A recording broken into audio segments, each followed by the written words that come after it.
Welcome to all of you. मैं सिल दीपक देवंगन। आज मैं आपके सामने एक और नए वीडियो के साथ पेश हूँ, जिसमें हम लोग पढ़ रहे हैं 12th क्लास बायोलॉजी का अध्याय नंबर 8, जिसका नाम है ह्यूमन हेल्थ एंड डिसीज अध्याय से।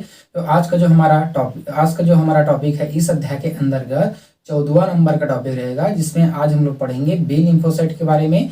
आज हम लोग इसमें पूरा डिटेल में स्टडी करने वाले हैं कि बी लिम्फोसाइट कैसा होता है, उसका डेवलपमेंट कहाँ से होते हैं और उसका जो मैच्योरेशन कहाँ पर होता है और वो हमारे बॉडी पर किस तरह से अफेक्ट करते हैं, इसके बारे में पूरा डिटेल में आप इसको एक ही वीडियो में आपको देखने को मिलेगा। तो आज का जो हमारा वीडियो है, इसको बिना स्किप किए अंतिम तक देखते रहिए और समझने का कोशिश कीजिए कि क्या इसमें हम लोग पढ़ रहे हैं और किस तरह से बी लिम्फोसाइट होता है। तो यहाँ पर शुरू करते हैं हमारे पास बी लिम्फोसाइट। तो अब सबसे पहले इसका मीनिंग हम लोग समझ लेते हैं। बी लिम्फोसाइट इसको कहाँ से लिया गया होगा, इसका बी का अर्थ जो है वो क्या होता है। तो हमारे पास एक बर्ड होता है जिसका नाम है बर्सा ऑफ फैब्रिकस। ठीक है, बर्सा ऑफ फैब्रिकस बर्ड है। उसके जो एनस वाला रीजन होता है, तो एनस के पास एक रीजन होता है जिसका नाम है क्लोएका। क्लोएका के थ्रू ही उसमें जितने भी उसके एक्सक्रीटा होता है, यूरिन वगैरह होते हैं और एग, वो सारे कैसा होता है, पास होता है वहीं से। तो बर्ड्स में आपका बर्सा ऑफ फैब्रिकस नामक बर्ड्स में क्लोएका रीजन पर बी लिम्फोसाइट का जो है इसमें फॉर्मेशन होता है, या वहीं पर ओरिजिन या उसकी उत्पत्ति होता है और वहीं पर उसका मैच्योरेशन भी होता है। तो इसलिए इसका नाम पड़ा है हमारे पास बी लिम्फोसाइट के नाम से इसको जाना जाता है। ठीक है, तो कहाँ से इसको नाम मिला गया है, बर्सा ऑफ फैब्रिकस नामक एक बर्ड है जिसके क्लोएका रीजन से आपका बी लिम्फोसाइट का ओरिजिन होता है। इसी कारण से इसको नाम दिया गया है बी लिम्फोसाइट, इसको नाम दिया गया है। ठीक है, ये हो गया। अब देखते हैं यहाँ पर ओरिजिन। तो ओरिजिन अब किस में देख रहे हैं हम लोग, जो है अगर देखें हमारे में, तो इसका काम होता है एंटीबॉडी का प्रोडक्शन करना। तो एंटीबॉडी प्रोडक्शन होता है और साथ साथ जो है आपका ह्यूमरल इम्यूनिटी जो है वो शो करता है। ठीक है, ह्यूमरल इम्यूनिटी जो है वो शो करने वाला होता है। ठीक, अब उसके ऊपर जस्ट देखते हैं इसकी ओरिजिन। तो ओरिजिन इसमें देख रहे हैं हम लोग, ये बोन मैरो लिखा है, मतलब किसमें, मानवों में। ठीक, इसमें मानवों में। तो मानवों में जो इसकी ओरिजिन यहाँ पर कहाँ पर होता है, बोन मैरो में होता है। ठीक है, मानवों में बोन मैरो से होता है। मैंने इसको ऊपर नीचे क्यों लिखा हूँ, क्योंकि ओरिजिन इसका, जिसे हम लोग ह्यूमन के केस में पढ़ते हैं, अधिकतर किसके बारे में स्टडी करते हैं, ह्यूमंस के बारे में। तो ह्यूमंस में जो है आपका बोन मैरो से इसकी उत्पत्ति होती है बी लिम्फोसाइट को। लेकिन इसको बी का मतलब ये नहीं है कि ये बोन मैरो लिम्फोसाइट होगा। बोन मैरो लिम्फोसाइट ऐसा नहीं है। इसका नाम क्या है हमारे पास, बर्सा ऑफ फैब्रिकस नामक एक बर्ड से इसकी सबसे पहले इसकी ओरिजिन को देखा गया और वहीं से इसको ओरिजिन होती है, इसीलिए इसको बोला गया है बी लिम्फोसाइट, ना कि आपका बोन मैरो लिम्फोसाइट। हाँ, अब इसको बोल सकते हैं बोन मैरो लिम्फोसाइट या जो है बोन लिम्फोसाइट आप बोल सकते हैं, लेकिन इसका पर्टिकुलर और परफेक्ट ये नहीं होगा। परफेक्ट आपका है बर्सा ऑफ फैब्रिकस, ये जो है परफेक्ट है। ठीक है, तो मानवों में जो है इसकी ओरिजिन कहाँ पर होता है, बोन मैरो से। बोन मैरो को हिंदी में बोलते हैं अस्थि मज्जा। हिंदी में बोलते हैं अस्थि मज्जा। जो मेरा प्रीवियस वीडियो था उसमें मैंने बताया था कि अस्थि मज्जा जो है वो क्या होता है। तो हमारे बोन के अंदर एक खोखला स्थान होता है जिस पर चिपचिपा सा द्रव रहता है, उसी को बोलते हैं हमारे में बोन मैरो। ठीक है, अब इसका मैच्योरेशन किसका, इस बी लिम्फोसाइट का मैच्योरेशन कहाँ पर होगा, तो इसका मैच्योरेशन भी बोन मैरो के अंदर ही होता है। मैच्योरेशन का अर्थ होता है परिपक्वन। ठीक है, ओरिजिन तो हो गया, ओरिजिन के बाद क्या होगा, उसका परिपक्वन होगा, जिसके द्वारा हमारे बॉडी में अगर कोई एंटीजन प्रवेश कर जाता है या इंटर कर जाते हैं, तो उसको मारने के लिए एंटीबॉडी बनाएगा हमारा बॉडी, तो उसमें जो है वो हेल्प करेगा।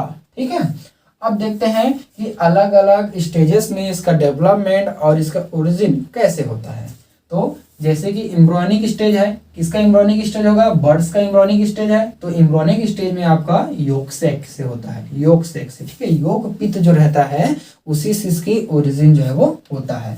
और फीटस स्थिति में, फीटस मतलब जो नवजात जो शिशु रहता है, गर्भ के अंदर जो शिशु रहते हैं उसको बोलते हैं फीटस। तो फीटस में कितने में होता है आपका, जो है वो लीवर में होता है। ठीक है, फीटस में लीवर से आपका जो है डेवलपमेंट देखने को मिलेगा। फिर अडल्ट में आएंगे तो अडल्ट में आपका जो है बोन मैरो से। तो इसी तरह से major site of B lymphocyte production is bone marrow. ठीक है, तो बोन मैरो के अंदर ही सबसे ज्यादा प्रोडक्शन होता है किसका, बी लिम्फोसाइट का प्रोडक्शन इसमें देखने को मिलता है। तो ये उसका मेजर साइट होता है, ठीक है, मेजर मतलब प्रमुख साइट होता है। और ये उसके जो है जब वो फीटस स्थिति में तब लीवर में होगा, अगर वो एम्ब्रियोनिक स्टेज में है तब वो किससे होंगे, आपका यॉर्क सैक से उसका डेवलपमेंट होगा, ठीक है। लेकिन ये छोटा स्टेज है, आपका एम्ब्रियोनिक स्टेज भी एक छोटा स्टेज होता है और आपका फीटस स्टेज भी आपका छोटा स्टेज ही होता है। लेकिन जैसे जैसे उसमें जो फीटस है वो बढ़ेगा, तो बढ़ने के बाद वो एडल्ट स्टेज में यौनावस्था जब आएंगे, यौनावस्था में जब वो आता है तो उस समय वो उसका बोन मैरो से उसका प्रोडक्शन शुरू हो जाता है, वो रिप्लेस हो जाते हैं, ठीक। अब देखते हैं टाइप्स ऑफ बी सेल्स की। हमारे पास जो बी सेल्स हैं, बी लिम्फोसाइट है, वो कितने प्रकार के पाए जाते हैं। तो हमारे पास जो है ये 2 प्रकार के होते हैं। पहला है आपका प्लाज्मा बी सेल और दूसरा है इसमें मेमोरी बी सेल, ठीक है। प्लाज्मा और मेमोरी 2 ही हमारे पास जो है बी सेल्स पाया जाता है। तो इसमें देख लेते हैं, हमारे पास जो है प्लाज्मा बी सेल्स के बारे में देखते हैं। तो ये बोलते हैं प्लाज्मा बी सेल या plasma cell is an effector cells and secreted by immunoglobulins, ठीक है। तो जो है आपका प्लाज्मा जो सेल है वो इम्यूनोग्लोबुलिन का जो है सिक्रेट करता है, या सिक्रेशन या स्रावन इसके द्वारा जो है वो होता है। और ये जो है आपका अफेक्टर सेल होता है, जो सबसे ज्यादा अफेक्ट करने वाला जो सेल है वो रहता है हमारा प्लाज्मा बी सेल होता है, ठीक है। ये जो है आपका अफेक्टर सेल यहाँ पर लिखे हैं, तो ये हमारा अफेक्टर सेल है, इफेक्टर सेल होता है जो कि आपका इम्यूनोग्लोबुलिन का जो है सिक्रेशन इसमें करता है, ठीक है। अब मैं कभी आपको इम्यूनोग्लोबुलिन्स के ऊपर पूरा वीडियो लेकर आऊंगा, इसमें उसका स्ट्रक्चर और अलग अलग इम्यूनोग्लोबुलिन्स कैसे होते हैं, किस तरह से होते हैं, इसके बारे में भी हम लोग पढ़ेंगे। लेकिन इसमें क्या होता है, इम्यूनोग्लोबुलिन्स का सिक्रेशन इसमें जो है वो होता है, ठीक है। अब बोलता है इट्स कॉल्ड एंटीबॉडी फैक्टरीज, ठीक है। तो ये जो है फैक्टरी होता है किसका, एंटीबॉडी का। आपको याद रखना है मोस्ट एमपी 5 स्टार, ठीक है, 5 स्टार ये है क्वेश्चन है। क्या किसको बोला जाता है एंटीबॉडी फैक्टरी, तो ये होता है हमारा बी प्लाज्मा बी सेल को जो है एंटीबॉडी फैक्टरी कहा जाता है, या कारखाना बोलते हैं किसका, एंटीबॉडी का। ये हमारा एंटीबॉडी का कारखाना है, कौन सा, आपका प्लाज्मा बी सेल। कभी कभी नीट के एग्जामों में या कॉम्पिटिटिव एग्जामों में ये पूछा जाता है कि हमारे अंदर, हमारे बॉडी के अंदर जो है एंटीबॉडी, यानी कि जो एंटीबॉडी फैक्ट्री क्या है, तो एंटीबॉडी फैक्ट्री हमारा होता है प्लाज्मा बी सेल को एंटीबॉडी फैक्ट्री कहा जाता है, ठीक। अब देखते हैं उसके बाद जो है मेमोरी सेल देखते हैं। तो मेमोरी बी सेल के बारे में देखेंगे। तो ये जो है आपका ह्यूमरल इम्यून रिस्पॉन्स जो है वो प्रोड्यूसिंग करता है, ठीक है। तो ये ह्यूमरल इम्यून रिस्पॉन्स को जो है वो प्रोड्यूस करता है, या प्रोडक्शन इसमें जो है वो करता है या शो करते हैं। अब बोलता है memory B cell called immunological memory cell, ठीक है। इसको और क्या बोला सकता है, हमारे पास जो है इसको मेमोरी सेल को जो है, मेमोरी बी सेल को जो है आपका इम्यूनोलॉजिकल मेमोरी बी सेल के नाम से या मेमोरी सेल के नाम से इसको जो है वो जाना जाता है, ठीक है। ये हो गया। अब उसके बाद देखेंगे बी सेल रिसेप्टर्स, ठीक है। इसको अब पढ़ना क्यों हमारे लिए जरूरी है, क्योंकि देखिए हम लोग क्या पढ़ रहे हैं, बी लिम्फोसाइट पढ़ रहे हैं। तो इसमें हमारा क्या फॉर्मेशन होगा, एंटीबॉडीज का इसमें फॉर्मेशन होगा, ठीक है। इसका फॉर्मेशन होगा, एंटीबॉडी का इसमें फॉर्मेशन होगा। तो एंटीबॉडी का अगर उसमें फॉर्मेशन होना है तो उसके लिए क्या चाहिए, रिसेप्टर चाहिए, ठीक है। जब तक हमारे बॉडी के अंदर कोई एंटीजन प्रवेश नहीं करेगा तब तक हमें एंटीबॉडी जो है वो नहीं बनेगा, या हमारे अंदर एंटीबॉडी पहले से रहता है। लेकिन अगर कोई बीमारी है, कोई रोग है, अगर हमको जब तक नहीं होगा तब तक उसके लिए जो है हमारे बॉडी जो है रिस्पॉन्स कैसे दिखाएंगे, ठीक है। जैसे कि किसी को फीवर हो गया, या किसी को मलेरिया हो गया, किसी को डेंगू हो गया, तो उसके लिए हमारा बॉडी क्या करेगा, रिस्पॉन्स दिखाएगा, ठीक है। कि उसको मारना है या हमको उससे निजात पाना है, उस बीमारी या उस रोग से हमको निजात पाना है, इसके लिए हमारा बॉडी रिस्पॉन्स दिखाएगा। तो उस रिस्पॉन्स दिखाने के लिए जैसा जैसा बीमारी या जैसा जैसा रोग होगा उसी के अनुसार हमारे बॉडी जो है एंटीबॉडी का फॉर्मेशन करेगा। हमारा शरीर जैसा रोग रहेगा वैसा ही उससे बचाने वाले पदार्थों का सिक्रेशन या स्रावन जो है वो करेगा। तो उसको पहचानेगा भी कौन सा रोग है, तभी उसके प्रति वो क्या करेगा, वहां से प्रतिरक्षात्मक पदार्थों का सीक्रेशन या स्रावन जो है वो करेगा। तो उसको पहचानने के लिए हमारे जो बी सेल है उसमें कुछ रिसेप्टर्स पाए जाते हैं, या उस रिसेप्टर के थ्रू ही हम पहचानते हैं, हमारा बॉडी पहचानता है कि वो कौन सा बीमारी है या वो कौन सा रोग है, जिसके लिए हमारा बॉडी को क्या करना है, प्रोटेक्ट करना है या बचाना है। ठीक है, तो इसके लिए हमारे पास होता है बी सेल रिसेप्टर। देखते हैं तो बोलते हैं present in antibody surface, they are antigen identify and जो है रिकॉग्नाइजेशन। ठीक है, तो ये जो है एंटीबॉडी के सरफेस पर पाया जाता है। कहां पर होता है, एंटीबॉडीज के सरफेस पर पाया जाता है, जो कि आपका एंटीजन का क्या करेगा, आइडेंटिफाई एंड रिकॉग्नाइजेशन करेगा। एंटीबॉडी को जो आइडेंटिफाई करेगा, पहचानेगा एवं उसके लिए प्रतिक्रिया वो देना शुरू करेगा। ठीक है, अब बोलता है इवरी बीसीआर, बीसीआर का अर्थ है बी सेल रिसेप्टर। ठीक है, तो आपका BCR present unique bonding site. ठीक है, तो सब में जो है आपका यूनिक बॉन्डिंग साइट होता है, मतलब ये हमारा बना देता है यहाँ पर, ये हमारा क्या है, एंटीबॉडी है। ठीक है, कुछ इसको समझने के लिए आपके लिए हमने बना दिया, ये हमारा क्या है, एंटीबॉडी, और इस पर कुछ इस तरह से इसमें जो है वो रिसेप्टर्स ऐसे इसमें पाए जाते हैं। अलग अलग रिसेप्टर्स होते हैं, तो उतना डिटेल में आपको जाने की जरूरत नहीं है, आपको इतना समझना काफी है, वरना हम लोग जाएंगे तो इसके अंदर में बहुत सारा इसका और वो पार्ट्स होता है, इसका सबका अलग अलग नाम होता है, जो को आपको जानने की जरूरत नहीं है अभी फिलहाल के लिए। ठीक है, तो इसमें क्या पाया जाता है, हमारे पास यूनिक बॉन्डिंग साइट होता है, तो सब में जो है यूनिक बॉन्डिंग साइट हमारे पास पाया जाता है। अब बोलता है every BCR 1 lakh identical BCR molecule present. ठीक है, तो एक जो हमारा एंटीबॉडी होता है, एंटीबॉडी मॉलिक्यूल्स होता है, ये हमारा एंटीबॉडी मॉलिक्यूल्स है, एंटीबॉडी मॉलिक्यूल्स, ये हमारा एंटीबॉडी मॉलिक्यूल्स है। इसमें क्या होगा, आपका 1 लाख क्या पड़ेगा, आइडेंटिकल बीसीआर मॉलिक्यूल्स जो है आप इसमें प्रेजेंट जो है इसमें होता है। तो ये 1 लाख की संख्या में होते हैं, ये जो हमें दिख रहा है ये पूरा जो है वो 1 लाख की संख्या में इसके ऊपर में जो है वो पाया जाता है। ठीक है, अब इस पर क्या होगा, ये हमारा एंटीजन है, कोई कुछ इस तरह से ये हमारा एंटीजन है, तो एंटीजन यहाँ पर आएगा, तो एंटीजन जब इसमें आएगा तो इसका जो है आइडेंटिफाई और रिकॉग्नाइजेशन जो है वो इसी जो है क्या होता है, आइडेंटिकल मॉलिक्यूल्स होता है, उस पर जो है वो पाया जाता है। तो ये हमारा आइडेंटिकल मॉलिक्यूल्स होता है 1 लाख की संख्या में,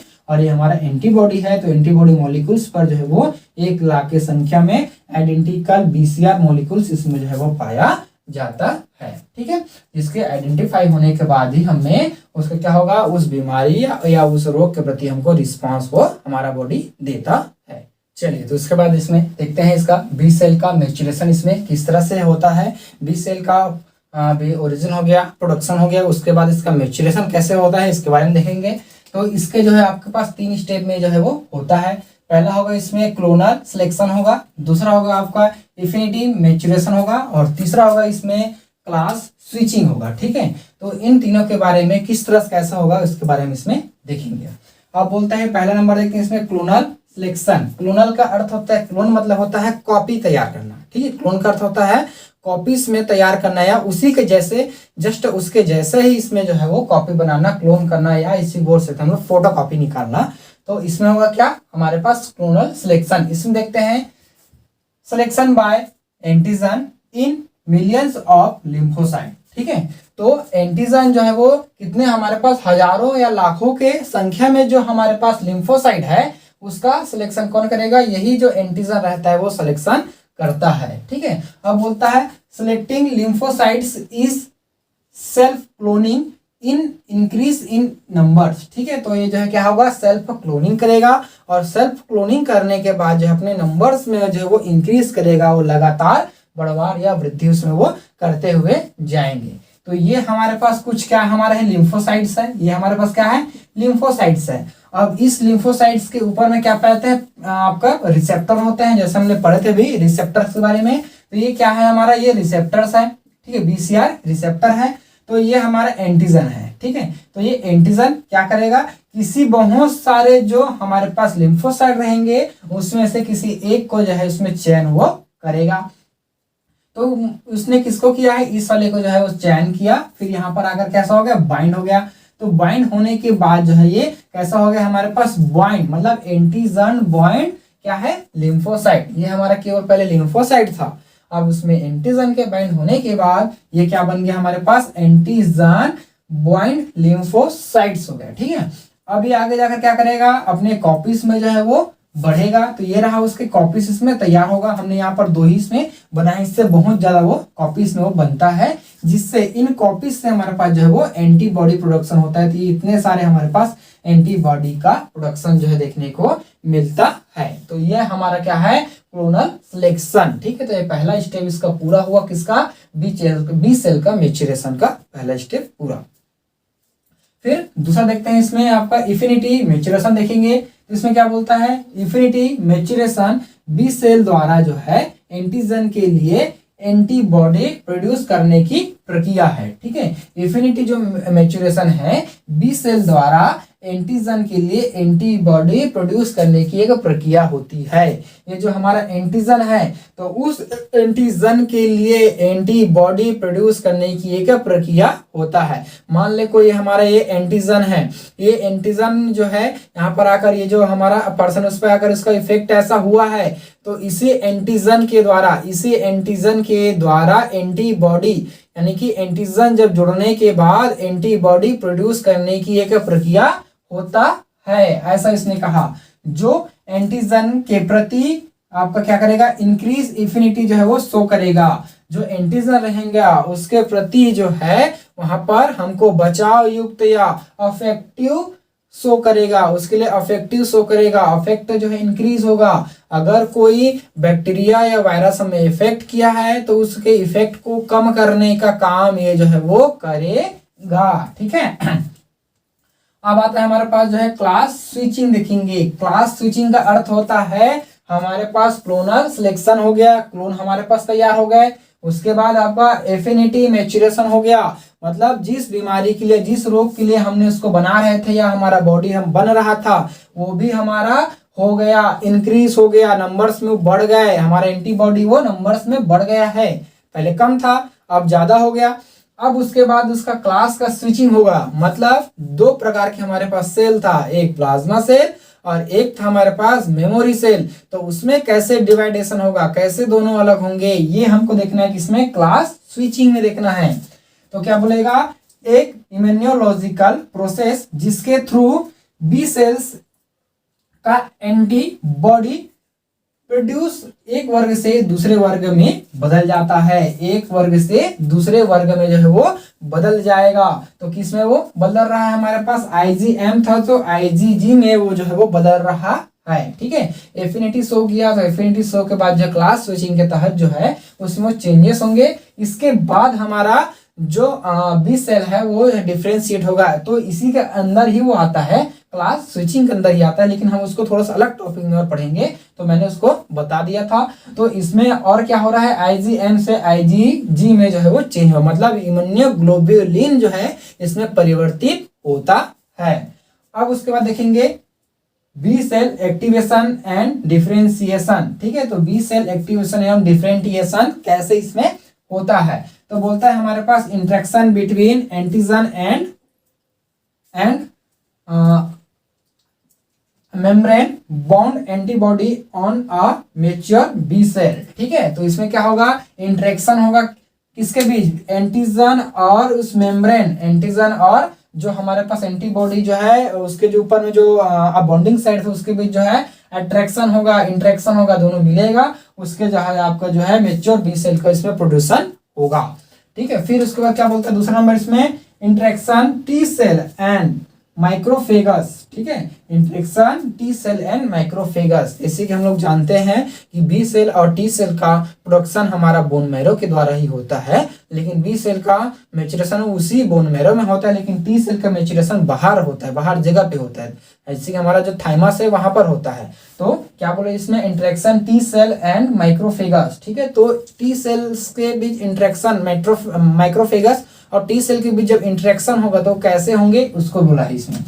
तो दोनों इंटरेक्शन, ये वाला भी, ऊपर वाला भी और ये वाला भी, तो दोनों इंटरेक्शन के कारण जो है बी सेल एक्टिवेट हो जाता है, बी सेल एक्टिवेट होगा और एक्टिवेट होकर जो है आपका बी सेल क्लोन का जो है डिफरेंशिएट करता है। ये जो बी सेल हमारा क्लोन है इसका डिफरेंशिएट होगा, ये अलग अलग भागों में बंटकर मिलेगा। अब बोलता है इस प्रोसेस में बी सेल रैपिडली डिवाइड होता है। इस प्रोसेस में जब दोनों इंटरेक्शन होगा उसके बाद इसमें डिवाइडेशन होगा, रैपिड डिवाइडेशन यानी कि थोड़ा सा फास्ट, एकदम जल्दी से इसमें जो है डिवाइड होगा और 4 से 5 दिनों में ही डिफरेंशिएट हो जाते हैं। तो 4 से 5 दिन में वो डिफरेंशिएट हो जाता है। जैसे किसी पर्सन को मलेरिया होते हैं या टाइफाइड हो गया या कोई भी फीवर हो गया तो उसमें हम जो इंजेक्शन लगाते हैं, तो इंजेक्शन लगाने के बाद या उसको एंटीबॉडी देने के बाद वो जो है 4 से 5 दिन में पूरी तरह से वो ठीक हो जाता है। तो ठीक होता है क्यों? क्योंकि 4 से 5 दिन में हमारे बॉडी में जो है रैपिडली उसमें डिवाइडेशन शुरू होता है। तो 4 से 5 दिन में नया एंटीबॉडी बनेगा जो कि वो जो बैक्टीरिया, वायरस या फंगस है उसको मारने का काम करेगा। ठीक है। अब बोलता है हाँ, अब उसके बाद क्या है हो जाता है वह प्लाज्मा एंड मेमोरी सेल में जो है प्रोड्यूसन सेल को जो है वो जनरेट करते हैं। ठीक है।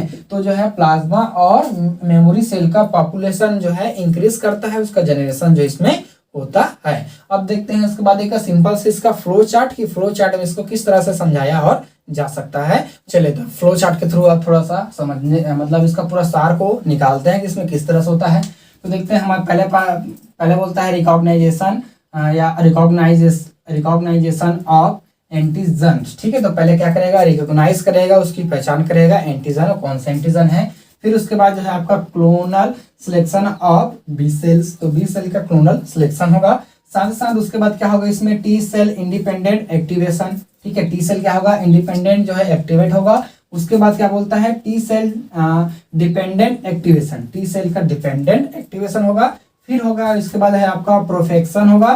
ठीक है। और उसके बाद है आपका इफिनिटी मैच्योरेशन होंगे और इफिनिटी मैच्योरेशन के बाद आपको देखने को मिलेगा क्लास स्विचिंग मिलेगा और क्लास स्विचिंग के बाद होगा आपका production of plasma cell and memory cell का प्रोडक्शन होगा और साथ साथ इसके बाद होगा सिक्रेशन ऑफ इम्यूनोग्लोबुलिन्स। ठीक है। तो कुछ इस तरह से इसमें जो है बी लिम्फोसाइट की इसमें फॉर्मेशन यानी कि जो मैच्योरेशन फॉर्मेशन हुआ, मैच्योरेशन हुए और हमारे बॉडी को प्रोडक्शन किस तरह से मिलता है उसके बारे में आज हमने इसमें पूरा डिटेल में देखे हैं। आई होप कि आज का जो हमारा वीडियो है आपको पसंद आया होगा।